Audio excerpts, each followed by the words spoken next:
Hey guys, BuildZoid here, and this is going to be a complete disaster of a video, and I didn't come up with a clever intro for it, so yeah, here we go. This right here is my old personal best SuperPi 32 million record. And it sucks. This was done with a 6.6 gigahertz 7700K on liquid nitrogen. You can't actually see the LN2 pod in that. Why do I have... Oh, that was a mock-up, yeah. Okay, anyway. Yeah, so here's the run. The memory settings are pretty good. That was 4000 CL12, so that's not too bad. 6.6 gigahertz on the CPU is not too bad, but that operating system is not okay. Like, not okay at all. And if you want to see what I mean by not okay, I mean, let's take a look at it this way. So here is my score, right? That's a 6.6 gigahertz 7700K, and I am losing to a 6.5 gigahertz 7700K by like more than a second. But it gets worse because there's a 6.4 gigahertz 7700K beating me by like 3 whole seconds.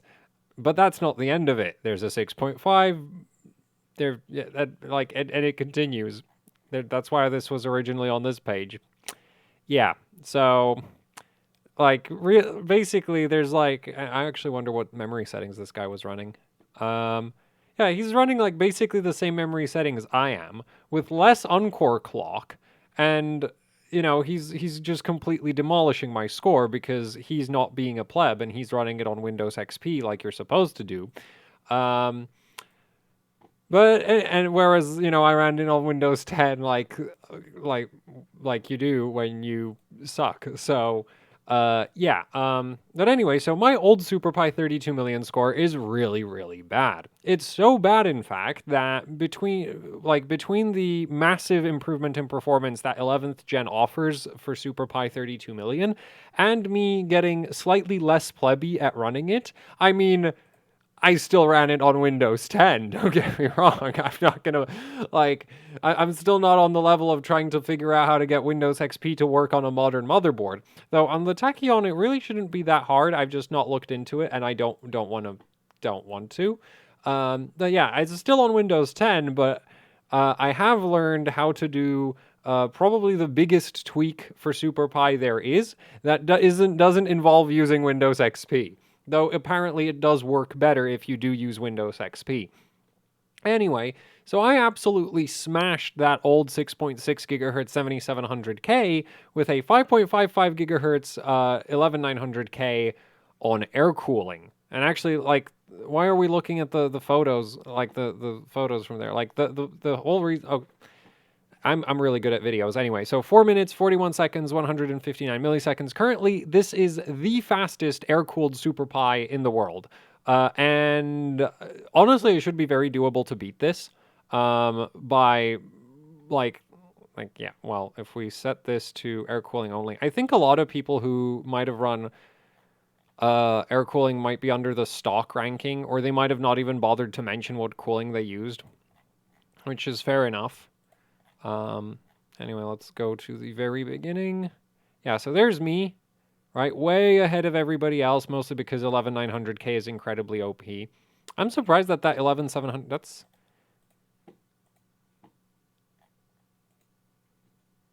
Oh, man, I can't see anything. I want to see. That did not do what I was hoping for. Open image in new tab. There we go. Yes. Yeah, there's...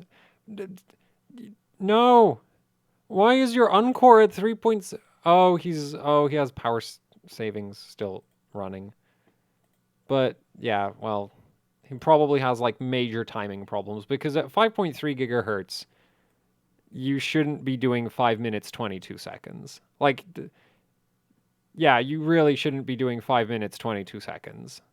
Like, even with me running it badly, like, I was getting, let me show you what it looks like when I wasn't running a bunch of optimizations and I completely lost track of where the mouse cursor was, which, yeah, it's hard to work with 3 monitors when you're recording one of them with OBS, okay? Like, anyway, so I'm going to show you what it looks like before I figured out how to run this properly. So this is when I ran it on like a potato operating system, right? This is the OS that I kind of just like keep using, even though like it's been getting steadily worse and worse. Like I don't know how many different motherboards it's been through at this point, but way too many motherboards, way too many CPUs, and I just keep installing stuff on top of it, and it's just making it worse. Like it's a bad OS. But anyway, so this is like 5.55 gigahertz. So obviously I have a massive clock advantage, but like I have a decent clock advantage here, but like that's 446. Like you should be able to get a 5 minute run in at 5.3 if you run good memory settings. Though I think he's running single rank, whereas I'm running dual rank. I'm not sure how much of a difference there is right now because I've not tested it back to back. Yeah. So anyway, I've absolutely demolished my own personal best, and also currently have the record for air-cooled SuperPi 32 million. It's not optimal though. I think I've already figured out a way how to make it run even faster. Without going even higher on the clocks. Though I think I could probably get away with 5.6 gigahertz. Gigabyte, because the 11900K I'm using is actually a chip that I asked, like it's from Gigabyte, and I asked them to actually do a, like I didn't ask for like a 1% top 1% CPU. I just said like, look, if you're gonna send me a Tachyon, could you at least make me like, could you at least give me a CPU that won't make the motherboard look bad? Because like my 10900K makes everything look bad. Okay.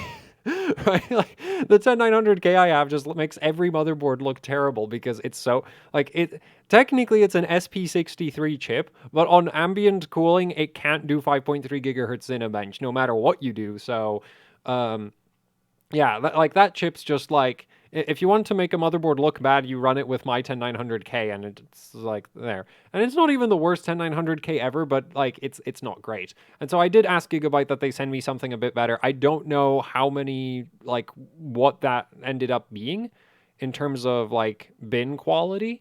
Um but yeah, like it can run 5.55 on, you know, actually I wonder what the record for stock cooling is. Okay, yeah, so even for stock cooling, I have the record.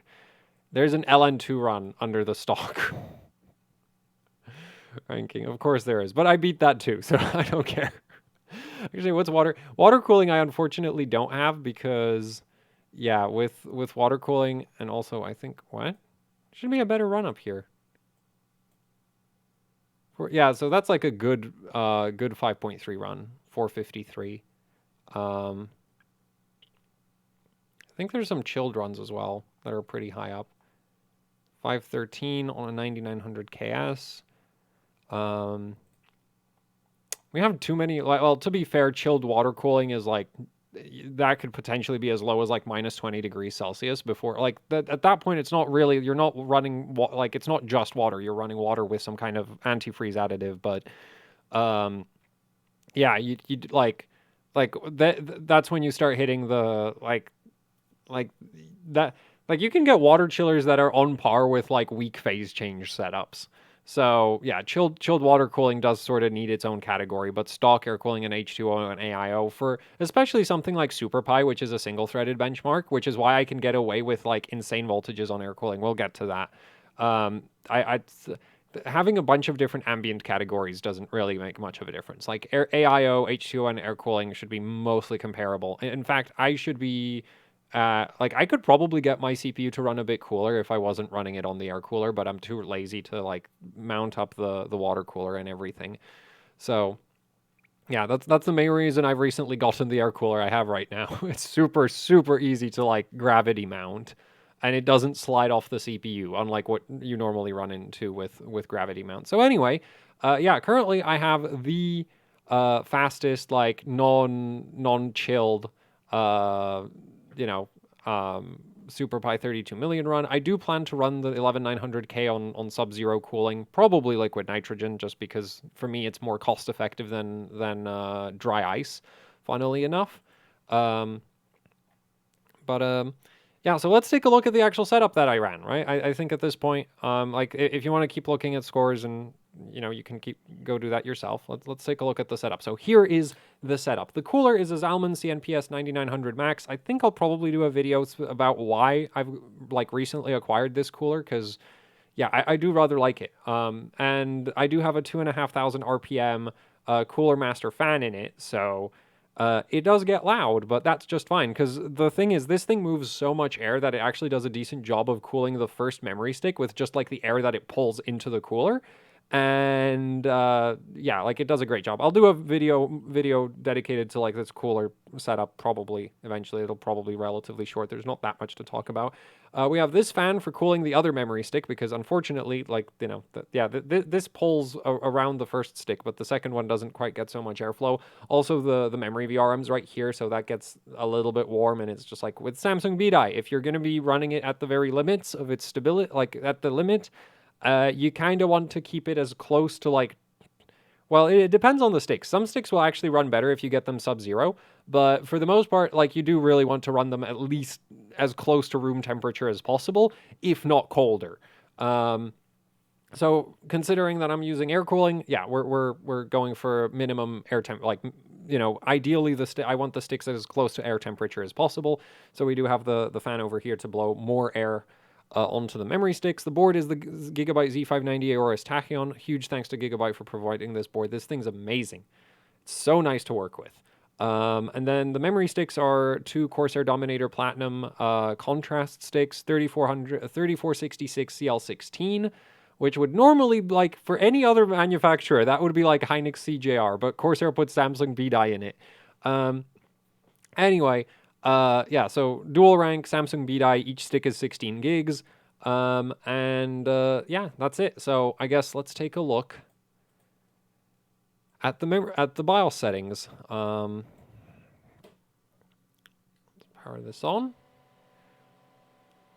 And also we're going to take a look at how to make how to run SuperPi like less of a pleb. Like still very, like the fact that it's still on Windows XP is not very pro at all, but like now, like, and the thing is, I think the tweak actually doesn't necessarily work with all CPUs on Windows 10, which is part of the issue with using Windows 10, but on 11th gen it apparently works. I don't know. I don't run SuperPi very much. Like, honestly, I think this is the most I've run SuperPi 32 million ever, because the benchmark is just so long that it's not a benchmark I really like benching very much, because it's long. Like, on most, like, if you were on, like, say, a 10th gen chip, it takes over 5 minutes pretty regularly. I don't feel like waiting 5 minutes to find out if something ran well. So, yeah. Anyway, so let's talk about the settings. So BCLK is at 108, 100.8, because that's the limits of what the system can do. I mean, maybe there's a bit more headroom in the BCLK, but yeah, like, the thing is, I can't run 47 cache, and I'm not sure that I can run 5.6 gigahertz CPU without, like, maybe if I shove more vCore in it, it might work. I don't know. We'll have to, like, that's one of the things that I'm kind of toying with, is like, maybe I should just shove more vCore in it and run more core clock. Unfortunately, the cache isn't going anywhere. At this point, like, the thing is, I can technically do, like, I think I actually pulled up the run. Like, the bad run I had, like, this not very well optimized run, that is at 4.7 gigahertz cache, but the problem with that is, like, it's stable because it's unoptimized. If you if you run it optimized properly, then 4.7 gigahertz doesn't work anymore. Which is kind of funny, but it makes sense. Like, if you put, like, if the benchmark is running faster, and this is a very memory-intensive benchmark, well, if there's more data moving between the CPU and the memory because the benchmark is running faster, then it puts more load on the memory controller, also known as the ring, also known as the uncore, or the cache, or however other many names we have for it, thanks to the different motherboard vendors calling it different things. But either way, the point is, if there's more data going through the ring, it's easier to crash it. So 4.7 gigahertz unfortunately doesn't work with fully optimized settings, but like 4.6 and a half kind of does. So that's why I'm running the extra BCLK, because it just gives me some extra ring frequency, which just makes the whole thing go faster, because it's just part of the memory system there. And for CPU settings, we're looking at the AVX ratios are disabled. That's not necessary for this benchmark. This benchmark is super old. It uses, like, I believe the x87 instruction set. But yeah, like, I just have this disabled as that's just how I run. Like, for bench, I always disable the AVX offsets for benchmarking. Like, these are bad. Why would you want your CPU to slow down? Anyway, Yeah, then we have hyperthreading disabled. It's a single-threaded benchmark, and it's a memory benchmark, and hyperthreading puts extra stress on the memory controller for no extra performance in single-threaded workloads. In fact, it hurts performance in single-threaded workloads because hyperthreading's bad for single-threaded. So that's disabled. Then we have EIST disabled. I'm surprised I didn't disable speed shift, but it doesn't matter. Like normally I run with no power management. Ultimately Windows 10 is set to high performance mode, so it doesn't idle anyway, so that's fine. We have that disabled. I don't even know what that does, but it's just, actually I think that's disabled by default. But TVB clipping is disabled. That's really important because if you don't disable that, the CPU throttles as soon as it goes over 70 degrees Celsius, which well, it makes sense for the default turbo behavior, but it's super annoying if you're overclocking. So yeah, you disable that, disable this, disable that. Then all of the power limits are just maxed out because like the thing with power limits is like unless you're running insanely if you're running like safe settings, the CPU isn't going to pull more power than it needs anyway. So the power limit is really there to protect like normally it's like there to protect your like VRM. But the VRM on this board doesn't need protection from the CPU. The CPU on this board needs protection from the VRM. And we protect the CPU by just not running ridiculous voltage into it, he says, as he highlights the 1.575 vCore. Thing is, and my voice has decided that it wants to give up today, which is ideal. We're running 3 cores, so the CPU currently doesn't pull any current. Well, any current. It doesn't pull enough current to be a concern. Also, we're just doing this for benchmarking, so it's staying at relatively low temperatures. Also, like, Intel 14 nanometer is pretty resilient. I wouldn't be anywhere near this for daily. Like, for daily, I'd be at something like that. But for benchmarks, heck yeah. 1.575, like, I can cool it. This is no problem. Memory is at 1.92 volts. Zero concerns there. Samsung B-Die, massive voltage all day, every day. Except, like, you actually wouldn't daily that because in order to run this much memory voltage on Samsung B-Die, you have to disable most of the memory stick for stability reasons. So, yeah, like, with the current settings, I'll show you once we get into Windows. Anyway, VCCIO2 at 1.45 volts. This voltage rolls over as far as I can tell. If you keep raising that, at some point, it actually makes your stability worse. It's probably exaggerated by CPU thermals, like the effect of the instability getting worse. So, yeah, the fact that we're on air cooling is probably not helping that. Other than that, for daily, I wouldn't really go above like 1.4, 1.45 volts. Like, I'd say 1.45 is pushing it for long-term use. I'd stick to under 1.4. Then System Agent, we're at 1.61. This is just for benchmarking. So... yeah, for daily, I wouldn't go over 1.45.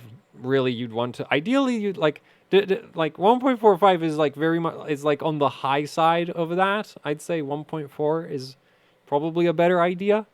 But it also depends on what kind of settings you're trying to run. VCCVTT at 1.2 volts. This is perfectly fine, like from a safety perspective, but the idea behind setting VCCVTT to 1.2 volts is it can sometimes help stabilize higher ring clocks. As far as I can tell, this doesn't seem to be doing anything for this chip, though. So, honestly, I could probably put that back to auto, but right now, like, the thing is, at this point, this setup runs most of the time. Like, I still sometimes get it to, sometimes it's still unstable, but most of the time this runs fine, so I'm not messing with any of the voltages. Like, I tried messing with the DRAM voltage, I think earlier today, and it got very upset about that. So since then, it's just like, do not touch anything. It is perfect. Actually, no. I like core clock and cache ratio. I think I can still mess around with, but yeah, like when it comes to the memory voltage and the memory and cache related voltages, it's like do not touch at all. Speaking of cache related voltages, the cache technically runs off of your vCore, so that's most of where you're like if you're having trouble running high ring ratio, just try raising vCore. A lot of the time that'll give you more ring ratio. Like for me, yeah, like 47. I think I was running like 4780 ring ratio with 1.6 volts or something stupid like that for vCore. So yeah, ring ratio just scales with core voltage because it runs off of the core voltage primarily. but also it's not necessarily going to be like past a certain point, the stability gets really iffy. So like you can keep mashing voltage into it, but it doesn't always help. Um, I can't get 4.8 gigahertz to run at all on the ring. Anyway, ring PLL at plus 60 millivolts. That can help with cache clock. I don't think it's doing anything right now though. And then SA and MCPLL at also plus 60. This can help with memory stability, which is why I have them slightly raised. I'm not 100% certain that these are absolutely necessary to be raised. Like 60 millivolts isn't going to break anything, so I'm not too concerned about it from the safety standpoint. But it's like, I've also run into situations where if you raise the PLL voltages, things get worse. But this is working right now. Like I can run this very reliably, well, mostly reliably. So I'm very, like, this profile is staying this way. I'm not changing that. It might not be necessary. It might not even be optimal, but it does work. And that's all I care about at this point because I've spent way too much time trying to get this to A, run, B, run fast. Like the whole run at all part is actually kind of like that's the second reason why I don't like SuperPi is like, one, it's a long benchmark. Two, it likes to crash. Anyway, DDR VPP at 2.3 volts. This voltage is necessary for your memory sticks to run, but it doesn't generally do anything for stability. So I have it slightly lowered to just try reduce the operating temperature of the memory sticks. It probably doesn't do much of that because going from, like, this is a minor voltage rail that, like, barely pulls any power in the first place. So reducing it by, like, 10% isn't really going to do much in the grand scheme of things, but you know, it's kind of like trying to reduce your CPU's operating temperature by reducing your system agent voltage. Like, yes, technically that does reduce the power consumption of the system agent, but considering like as like percentage-wise, the power draw of the system agent is like nothing compared to the core power consumption. So, you know, like lowering your system agent voltage doesn't really do much of anything for your CPU temperatures. This is a similar situation, but again, it doesn't hurt anything to run less VPP, so no loss there. DRAM termination is on auto because I tried messing around with it and these DIMMs don't seem to care, which is really weird. Like they should. It is BDI. But yeah, for whatever reason, like the thing is these are dual rank DIMMs. The 11th gen memory controller is weird in like I'd say it's weird just across the board. Right now, like yeah, it's like that's all like normally these DIMMs I'd probably be running them over 2 volts. And I can't because I tried that and it didn't want to run. So yeah, that's kind of the thing is like, so termination voltage is a similar situation where it's like, it works on auto. You can technically play around with it, but it doesn't do anything for stability right now for me. With your memory kit, it may vary. Most of the time, the best setting is like 0.95 volts. And then there's like down to maybe like 0.9 up to maybe like 1. Well, there's some kits that run on auto. Like, there's some kits that'll run, like, 2 volts VDIM auto termination, and even 2.1 volts VDIM auto termination, which would be, like, 1.05 volts of DRAM termination at that point. But, yeah, I've not really gotten anywhere with messing with that, so that's why it's on auto, because it's like, well, it works on auto, and setting it to anything else doesn't help, so no point messing with it for this setup. Again, your mileage may vary if you use a different memory kit, different CPU, different board. But for me, it doesn't do anything right now. vCore load line calibration is on high because high gets you good transient response. Like, this is a single core benchmark. It doesn't, like, the current, like, there's not major transients when running this, so high LLC works just fine for that. Like, honestly, high is maybe a little bit droopier than necessary for a benchmark like SuperPi. You could probably get away with even, like, turbo. Maybe even extreme. Considering that we're only running 3 cores, extreme might actually be just fine. Like, normally extreme LLC is, like, bad, and then ultra extreme is even worse in terms of voltage regulation. But, yeah, if you only have 3 cores running, there's, like, not really... Like, the reason why you normally have massive transients is, like, because you have all the cores, you know, changing current draw potentially at the same time, and that causes a big current draw spike. Either, you know, going up or down, it doesn't really matter. The main point is there's potential for the current draw to change very rapidly by a very large amount if you have a lot of cores available. But if you have 3 cores, yeah, like, that doesn't matter. Either way, high is working for me for now, so we're just going to leave it on high. It's not like I'm not voltage limited, right, by any means, right? We've got plenty of headroom for voltage. Anyway, let's take a look at the memory settings. And this is where it gets, like, interesting, I guess. So 12, 12, 12, 27. Turns out you can run TRAS below 28, which is interesting. The TRC set to 39 because of TRP and TRAS being, 12 and 27. TWR10. Also, TRCD and TRP on this kit would normally run 11s. Like, again, I'm just going to pull up that like, unoptimized run. Like, you can see it right there, right? Like, that is 12, 11, 11, 26. And it's like, and it was running SuperPi. The issue is, if you optimize, like, if you run SuperPi with optimizations, so, because, like, this is 446 seconds, right? Whereas the record I have on HardwareBot is, well, the score I have on HardwareBot, it's not really a record, but the score I have, no, that's not it. Where is it? Well, whatever. Yeah, the score I have on HardwareBot is 4 minutes 41 seconds, right? And this is with like technically worse memory timings. It's like, yeah, because this is optimized way harder on stability, and so that's kind of that. Is just like, yeah. So the kit, like for many other workloads, TRCD 11 would be completely fine. For this, absolutely not. It does not, like, it's not stable. It'll just crash. So yeah, 12, 12, 12. TCWL9, I've not tested if 8 works. I doubt it. Like, I have heard that 8 sometimes works, but I've, like, considering I can't go below CAS 12 on, like straight CAS latency, I can't go below 12. I'd be really surprised if the CAS write latency could go to 9. Normally, the gap isn't that big. In fact, in a lot of configurations, your CAS write latency is going to be exactly the same as your CAS latency. So, yeah, a gap of 3 is already pretty big. A gap of 4 is kind of like, probably not going to work. But, you'd probably like that is something I might actually check just in case. But there's a decent chance it won't even post. Anyway, TRRDs are at 4. They literally don't go any lower than this. Like, you can't set them lower than that.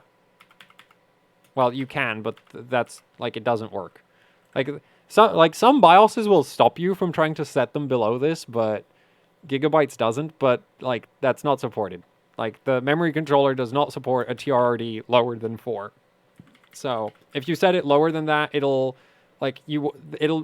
do anything for your performance. I'm pretty sure it just gets rounded back up to 4. Anyway, then we have TCCDS and TCCDL at 4.6. It would be cool if I could run 4.5, but I don't like. Yeah, at this frequency, I don't think that's going to be stable. TRFC 180. You can run really low TRFC at high voltage with Samsung BDI because TRFC scales with voltage. And in fact, if we were running even more voltage, it would potentially be possible to run like 170, maybe 160 TRFC. But the thing is, if I raise the dim voltage, things get unstable at this point, so we can't do that. RTP6, I don't know that 5 wouldn't work, but I'm afraid to try it at this point. Like, it's hard enough to get this, like, getting this to run reliably is like the biggest problem in my opinion. So I'm pretty happy with the settings right now because it's like, yeah, they might not be 100, like, I'd say this is like 98% of the way done. Maybe even 100%, but I'm just not 100% sure about that. Anyway, command rate 1T, which I'm surprised by. 1T command rate on dual rank is not something that is, like, very reliable in my experience. A lot of motherboards can't do it. So I'm actually surprised that this works at all, because, like, gear mode 1 is, like, not great for memory settings. Well, is not great for memory overclocking in terms of, like, what kind of frequency you can run. And so I'm really surprised that you can still run 1T command rate. I thought I'd be forced to run 2T, but hey, 1T works, so that's great news. So I'm not sure if that's like the memory kit doing it or the CPU or the motherboard, but one way or another, 1T command rate works. There's a decent chance it's the motherboard, because a lot of the time, in my experience, that's been the case, is like some motherboards just don't do 1T at all. And others do it super easy. So yeah, I've just not run the CPU on a bunch of different motherboards with this memory kit, so I'm not sure if that's where that's coming from. TREFI completely maxed out. You like this is the one timing where bigger is better. So you just want to run that as high as possible. Everything else here auto, because I don't know what they do and I'm not very interested to find out, except like TXP is at 4. It doesn't go any lower. TCKE is at 4. It also doesn't go any lower than that. And then here we get to the tertiaries, which I'm pretty proud of, because we're running 644, which I think is about as low as it can go. And then we get to the 12s, which are actually, in my opinion, kind of loose, because I've been able to run like 10s and 11s on 10th gen, and yeah, like 10th gen not necessarily these DIMMs, but other dual rank memory configurations. You can do 11s and 10s for the RDWR timings, and for whatever reason 11th gen doesn't want to do less than 12. I don't know, maybe some of my memory settings are wrong, or 11th gen just doesn't do low RDWRs for some reason. So yeah. Anyway, then we get the WRs, which are just 644 again, which I think is probably as low as those go again. Like the 644, I think, again, is just, I don't think there's any way that's getting lower. Then WRRD, SG, and DG are 26 and 21, which incidentally, TWRRD, SG, and DG are the reason I don't set these two over here, the WTRs, because the WTRs are just worked back, like the memory controller just sets those according to what the tertiary timings are set to. So yeah, like you can just leave those on auto, and as long as you set these to something good, the WTRs are automatically also good. Because yeah, that's just how that works. And then TWRRD DR4. And you'll notice that the DD timings, most of them are on auto except that one. And the only reason this one's not on auto is because when I set the 12s, I just mash all of them in at the same time. Whereas like this, yeah. So just like this could technically be on auto. It doesn't make a difference. And the reason it doesn't make a difference is because if you read out the name of the timings, like you have TRRD SG, the SG stands for same group, which is a subdivision in a memory rank. Then you have TRRD DG, which is different group, just a different subdivision in a memory rank. Then you have TRRD DR, and that stands for different rank, which is applicable to our memory configuration here because we're running dual rank memory sticks. And then you have TRRD-RDDD, which stands for different DIMM, which is not applicable to this memory configuration because each memory channel only has one memory stick on it. So there's one DIMM in each channel, and so the DD timings doesn't apply for our memory configuration here, and so you can leave them on auto because they don't have any effect on performance. In fact, on Z490 motherboards, on some boards, what you can do is like set them to like 0. You can't do that here; the BIOS won't let you, but yeah, like those timings literally, like in this memory configurations, they do not apply because we don't have a different DIMM for those to apply to. Anyway, at the very bottom, we get the RTT settings. So these are the on-DIMM termination settings. So similar to on-DIMM termination settings. So basically there's termination resistors in the memory sticks, and you can control the resistances of those resistors for different operations with these settings down here. And this is critical to stability as far as I can tell, because I could not run the DR tertiary timings at 4 until I configured the RTTs to 40, 80, 80, 40, 80, 80. And again, you'll notice that I'm only setting like DIMM 1 and not setting DIMM 0 because there is no DIMM 0 in this system because there's 2 memory sticks, not 4. Right? If we had 4 memory sticks, you'd have to set all of them, but we only have 2 memory sticks. And for me right now, 40, 80, 80 seems to be the best configuration. I don't know that it's necessarily always the best memory configuration.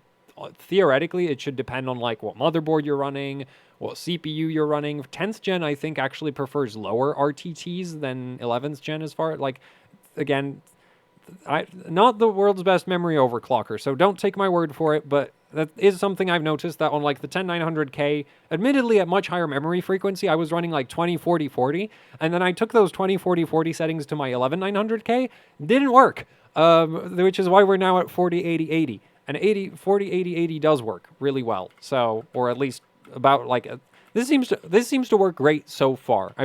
I don't think I've not tried a bunch of other RTT setting combinations yet.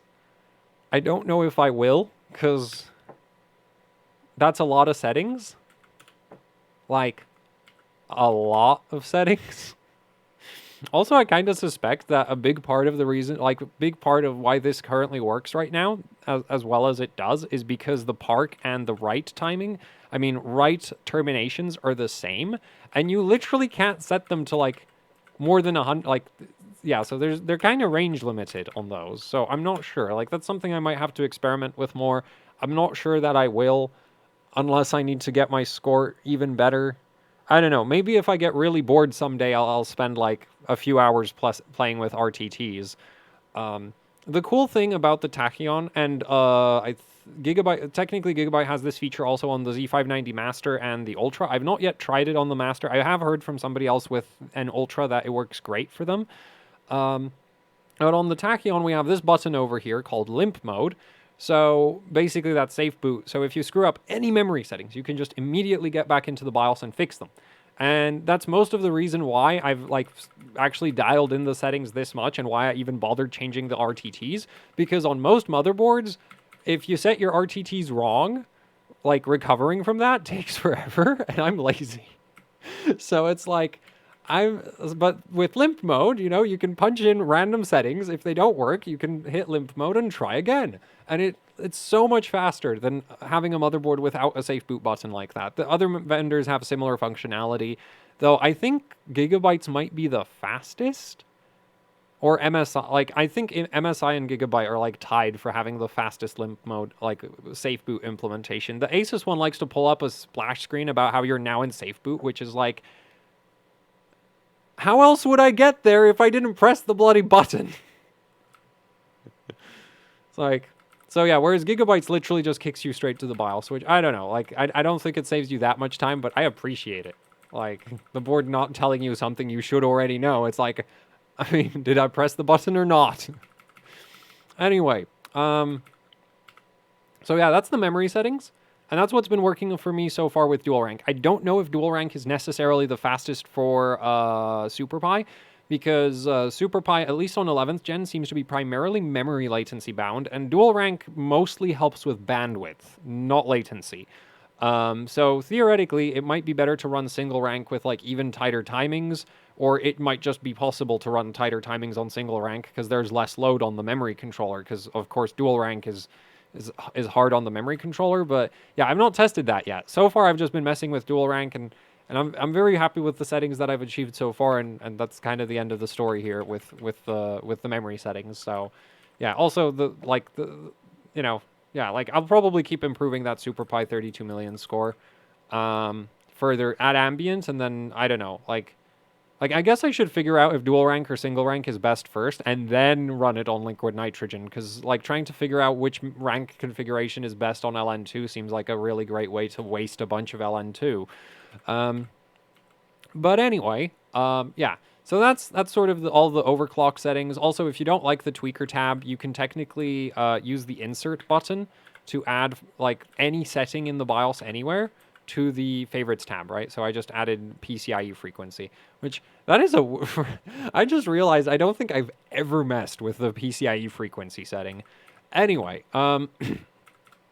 let's go to some of the other settings. So here we have I/O ports. I have LAN. I have the iGPU disabled, LAN disabled, audio disabled. That's disabled by default, so I didn't do that. Oh yeah, app center download thing disabled. Like everything unnecessary. Well, everything unnecessary that I could figure out is unnecessary is currently disabled. And the reason for that is because it helps with stability if you don't have like the networking controller trying to do stuff and that kind of thing. So you basically, for benchmarking, you want to disable as everything. It helps with stability. It also slightly helps with performance.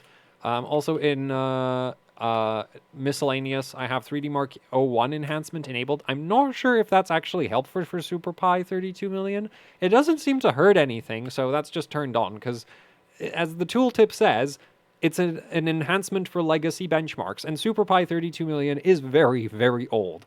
Other than that, I have my PCIe link speeds set to Gen 1 because we want to minimize the amount of load on the system agent, which is in charge of the PCIe links. So if we underclock the PCIe, hopefully it'll help with the memory stability a bit. Well, underclock the PCIe, slow the PCIe down, it should help with the memory stability a bit. And on that note, also the GPU is currently on the chipset PCIe slot. And you might be like, but what chipset PCIe slot? It's in the first PCIe slot on the motherboard. Yeah, the Tachyon, for whatever reason, has the chipset slot as the very first slot on the board. I'm not entirely sure why, but yeah, it does that. Like, that's just how it's laid out.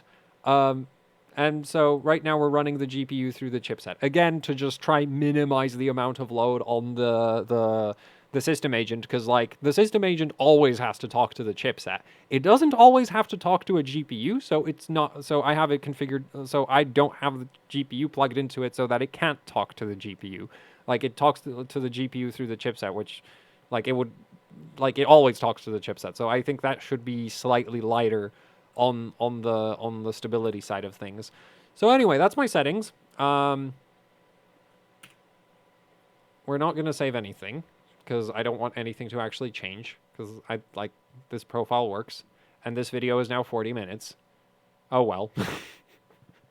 It's funny because I tried a different take and it ended up being 40 minutes, but mostly like most of those 40 minutes was spent in the operating system messing around with SuperPi. So now we've got 40 minutes of like digging through digging through the BIOS, and now running SuperPi at last. Okay, so here's SuperPi. And the way we're going to do this is like, so first I want to show you that we can get away with that insane core voltage that I'm running because we're not running any power, right? Like if we go down here, so we're at 5.554 gigahertz right now. When we look at our CPU temperatures, we're idling at like 40 degrees, which is pretty warm. And if we look at our power consumption down here, we can see the core is pulling 70 amps, which is not really much of anything. That's 106 watts at 1.5 volts, right? So that's really not pulling much in the way of power. So that's cool. And then if we run SuperPi, because SuperPi is a single-threaded benchmark, it basically doesn't make a difference, right? Like, it's basically still idle. If we run 32M, which is the actual benchmark, like, we're still basically at idle. Like, this isn't really running anything. Now, funnily enough, running hardware info at the same time as SuperPi is enough to make this unstable. Because, yeah, the system is so on edge at this point that it's just like sneezing on it is going to make it unstable. And so, yeah, like, we're running some pretty intense dye sense voltage right there, but it's just like, it's fine. It's completely fine. And we're reading the VRM from the ISL 69269. So that's why we're looking at the VR, Vout, and I out sensors down here. Anyway, so as you can see, like peak power consumption is 150 watts. Highest core temperature is 70, and it's on core 3, or core 2, because if you count from 0, right? Whereas the other two cores are basically just chilling. Well, core 0 is currently running hardware info, so it's a little bit upset about that. But yeah, core 2 is chilling. Core 2 ain't doing anything. So yeah, that's great. Because SuperPi is actually set to affinity on that second core, and we're gonna stop it because I don't really want it to crash right now. So yeah, you can set. I have it set to thread 2. Other than that, for the options and tweaks, I have the virtual RAM disk disabled. This does make it run faster, but unfortunately, it is also way harder on the stability. And at this point, it's just like it's, as I said, super on edge. If I re-enable the RAM disk, there's a decent chance I'm never going to get it to finish 32 million. So even though that would be faster, we're not going to use that because it'll crash.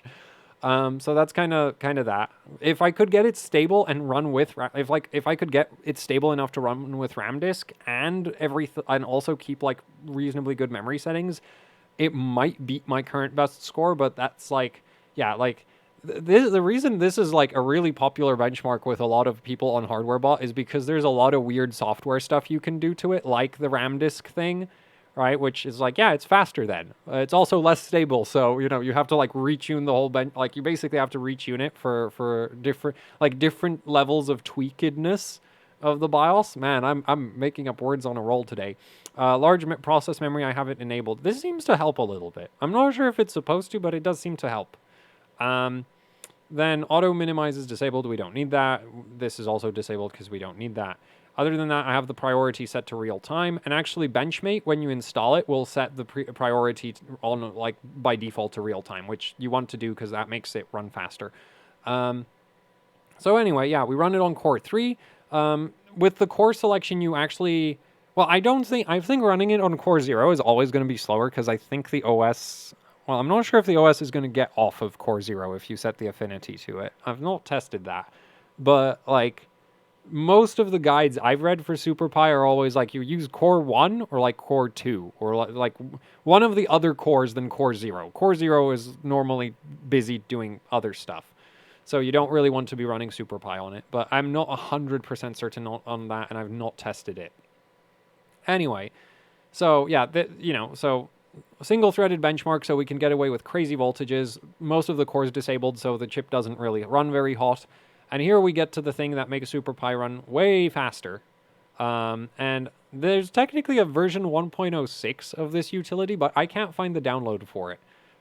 Whereas I did manage to find a download for the version 1.0, and this does seem to work. Like, this works as far as I can tell, so it might not be the best one, but it does work for me, and that's enough for me for now. Because, like, again, like, I am very bad at SuperPi 32 million. Like, I'm probably one of the worst people to run SuperPi 32 million, ambient or LN2. Because I've literally only learned how to do this, how to use this very, very recently. And the key thing to using this is that you do need to have two partitions. So you need to have like a D drive and a C drive. And as far as I can tell, that's enough. Though I have seen some people who have it like they have like E and D or D, like more drives. So I don't know. Maybe that's better. Again, I'm an idiot at SuperPi 32 million, and C to D seems to work just fine for me. So I'm just going to keep doing it this way. Also, when I was messing around with this, that would help. And do I want to run? Yeah, I don't remember that causing any issues. So anyway, what this does and why you need two partitions is it basically moves a bunch of files back and forth between the two drive partitions. And for whatever reason, after doing that, SuperPi 32 million runs like a few seconds faster. I think on Windows XP, it's supposed to like run way faster, like even more so than on Windows 10. After using this tweak right here, but like I'm not gonna figure out how to get Windows XP running on this. So yeah, we're gonna do it this way. Because that's about as much as I can be bothered with. Anyway, so I want to demonstrate the actual difference. So we're first going to run 32 mil without it, right? And you can see loop 1 is 03444. Technically, you might want to also kill Windows Explorer. That can also help with pi times, but yeah. And then you can see loop like 13 is 635, which is really slow. Actually, an interesting thing with Windows 10 is you actually want to rerun SuperPi a few times, and then we have 25369, also really slow. Actually, I should be, well, not writing them down, more like screenshotting them. So I'm going to wait for, let's get loop 3. So we're going to print screen that, and then we're going to stop it. So loop 3 was 37 seconds and 95 milliseconds. And now we're going to run 32 million again. And also that's 03444. That's easy to remember, so that's nice. It should speed up. So that's 03455. Yeah, so Windows 10 is a bit inconsistent on that first loop. Well, on the initial value calculation. 03455 again. I've had it occasionally do a 033 something without having to do anything, but might have to restart for that, because I did open hardware info, and I normally don't open hardware info, and I'm not sure, like, that might have been enough to screw this up. So we're gonna restart. Yeah, we're gonna we're gonna restart. So basically, what I would do if you're trying to like do SuperPi, like first do like a check that you're okay temperature wise. So run with hardware info and check that your temperatures are under control if you're going to be running crazy voltages. Or, you can not check the temperatures and just kind of wing it. Depends how much you care about the chip you're running, right? If you care a lot about the chip you're running, don't wing it. If you don't care about the chip, who cares? I mean, the one concern there is like it might thermal throttle, and that's obviously very bad. Oh, not CPU-Z.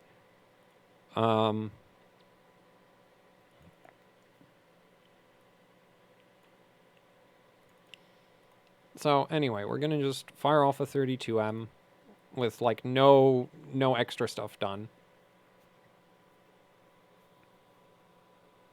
That's even worse. Thank you, Windows, for proving a point. So yeah, doing this on Windows 10 is just like, and this isn't like a super stripped down Windows 10.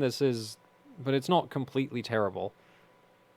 Okay, so I think without doing anything, we're just gonna keep getting 03445s. So anyway, well, let's try that again. Okay, 03513, whatever. We're just gonna let it run a few loops.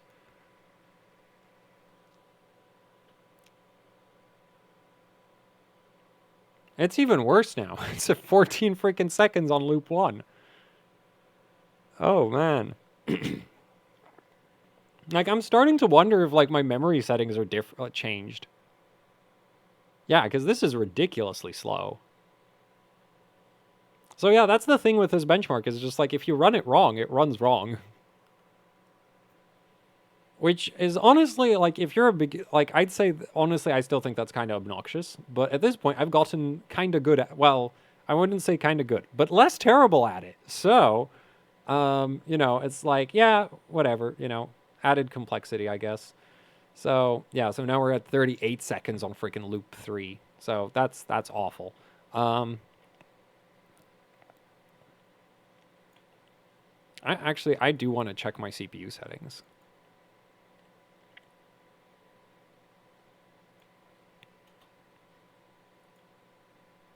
Yeah, no, everything's still correct. So it's just Windows 10 being, well, Windows 10. Anyway, the other thing is, oh, I mentioned this. If you're running high voltage on Samsung BDI, you're going to have to restrict how much memory is available to the operating system. So I only have 1.8 gigs available. Also, if you set the memory restriction, like with with the memory restriction, you want to set the memory like depending on the benchmark, there's an optimal amount of memory restriction you want before you start losing performance. So some benchmarks will need like 4 gigs of RAM, some will need like 2 gigs of RAM, and some will need well, depends how stripped down your operating system is. If you have a really stripped OS, you can run certain like some like SuperPi on Windows XP is normally run with like 600 megabytes of RAM. Which I'm obviously not doing on Windows 10 because I think if I set this to 600 megabytes, Windows 10 will not even boot because it's so bloated. But compared to something like Windows XP, you can get Windows 7 to down to I think 600 megabytes as well. But anyway, so right, like for me with my setup right here, the best configuration for me seems to be like 1.7, 1.8 gigs. And the way you do that is you go to msconfig, boot, advanced options, and then you set your maximum memory here. You might be like, that number doesn't make any sense. And I'd be like, yeah, I agree. Microsoft doesn't know how numbers work. I mean, look at their operating system numbering, right? 7, 8.1, 10. I mean, 7, 8, 8.1, 10. So similarly, what I actually have punched in there is 5,000. So 5,000 with a 32 gig memory kit translates into like 1.8 gigs of RAM available. With a 16 gig memory kit, you would actually be using a different value. You can sort of just trial and error your way, like start with relatively large values and keep working down until you get the memory amount you want. There is also a command you can use in command prompt that's really accurate, that doesn't have this issue of like you have to trial and error your way into maxmem. But I can't remember what that command is, so I don't use it. so anyway, yeah, because here's the thing: like once you have maxmem configured, you shouldn't really ever have to change it. Okay, or if you just remember the correct numbers to use, you don't really have to worry about that. Anyway, so now we're going to run this lovely utility called SPI Tweaker, and it should make this go way faster. So loop 4 was like 50 seconds and 600 milliseconds. Again, I'll just print screen this. And actually, before we run that, what you're supposed to do is you're supposed to run 16K. Don't ask me why you're supposed to do that. I have no idea. Okay, like in fact, the whole act of like moving folders around, making the benchmark run faster, I think that is just like a cache, like it probably just flushes the caches of the CPU or something. But yeah, I have no idea why that works. Anyway, with the rerunning 16K, what you're looking for is for the calculation time to drop, and 71 milliseconds is probably. Oh no, we got a 70. Okay, now we can definitely run it because a 70 is good. This doesn't get less than 70. Like there is a 61, but that's from when I was still using the RAM disk. Without the RAM disk, it doesn't go below 70. So now it's going to do copy Waza. That can crash. Like that thing that's running right now, that can crash if your memory, like that can crash on memory settings that will run SuperPi, which is really fun. So basically, yeah, like this drastically changes the stability requirements. And immediately we can see that now we're getting like 3 seconds, 346 for the initial value. So the initial value is a lot faster. And if we're lucky, this will be, oh man, this is going really quick. This is a really quick run. 13215 is really, like, for the set right now, for these settings right now, that's actually perfect. Like I've had some issue, like one of the previous take, I had some issues with getting this to work properly. But this is exactly what it's supposed to look like when it works. Also, you'll notice that in SPI tweakers, there's like a bunch of settings for like we'll go through that again. Should I run this out? Let's run it out. Let's run it out. I want to see what we get. It's only like 4 minutes on an hour-long video. It's what, like, it's not going to make a difference to the runtime. Nobody's going to watch this as is. Or maybe, no, I think people will watch it to around the 5.5 gigahertz CPU settings mark, and then they'll just not watch it past that. Actually, probably not. They'll get bored around the memory settings. Yeah, that's probably gets to the memory timings and the RTTs and everything, and everybody's just like, eyes glaze over. Go click on a Linus Tech Tips video. I should stop ripping on them. This is fine. Like I watch LTT these days for entertainment. Yeah, so this is running great. If I was running this at the, because right now we're slightly less BCLK than what I ended up with, like my top score. I think if I was running this at the same BCLK, this would actually be maybe faster. Because, yeah, this is really, yeah, if this was a slightly higher BCLK, this would have probably beat my current, or been the same as my current top score. Or been like a 41, 200 something. And this looks like we're going to get like a 442 something, which is still really fast, considering that like more aggressive settings on like a crapped up Windows 10 would be getting like a 446, you know?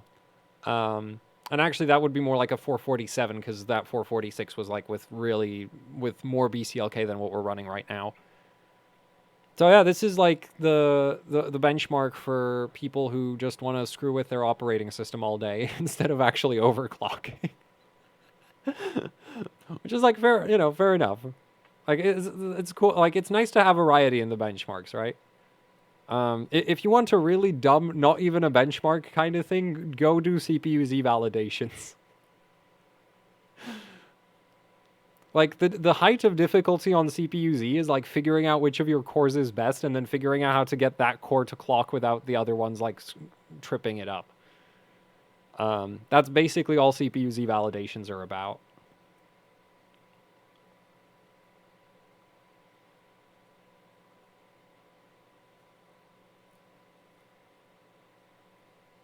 Or, you know, you could do it the even, like, more casual way of just not doing anything to make the CPU, like, not disabling cores, not disabling hyperthreading, and then just trying to get a validation that is like, well, my silicon was bad, so my validation is bad. It's like, well,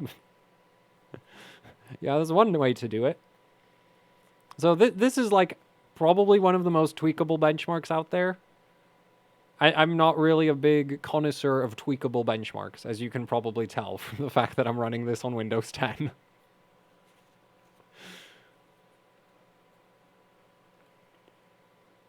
But I did learn how to Waza. Probably doing it wrong, but like it's working though. It is definitely faster than not doing it, and that's all I care about.